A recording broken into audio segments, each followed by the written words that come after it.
बलाचे सांगली जिल्हा अध्यक्ष जमीर शेख यांची राष्ट्रपतीकडे केली मागणी। काश्मीर येथील पहलगाम येथे जो भ्याड दहशतवादी हल्ला झालेला आहे त्याचा सांगली जिल्हा भीम आर्मी संविधान रक्षक बलाच्या वतीने जाहीर निषेध व्यक्त करण्यात आला व सांगली जिल्हा अध्यक्ष जमीर शेख यांनी मिरज प्रांताद्वारे राष्ट्रपतीकडे या हल्ल्याची सखोल चौकशी करून कारवाई करावी तसेच मास्टरमाइंडचा शोध घ्यावा जे या भ्याड दहशतवादी हल्ल्यात मृत्युमुखी पडलेले आहेत त्यांच्या कुटुंबियांना प्रत्येकी 1 कोटी रुपयाचे मदत करून केंद्र सरकारने द्यावे।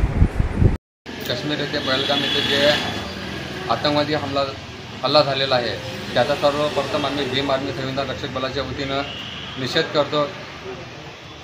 भारत सरकारने जे मृत्युमुखी पडलेले नागरिक आहेत त्यांना 1 कोटी रुपयाची त्यांच्या कुटुंबियांना आर्थिक मदत करावी व जे हल्ला झालेला आहे त्याची सखोल चौकशी करून याच्या पाठीमाग मास्टरमाइंड कोण आहे त्याचा शोध घ्यावा व त्याच्यावरती कठोर कारवाई करावी एवढंच आम्ही भीम आर्मीतर्फे मागणी करतो। जय हिंद, जय भारत, जय संविधान।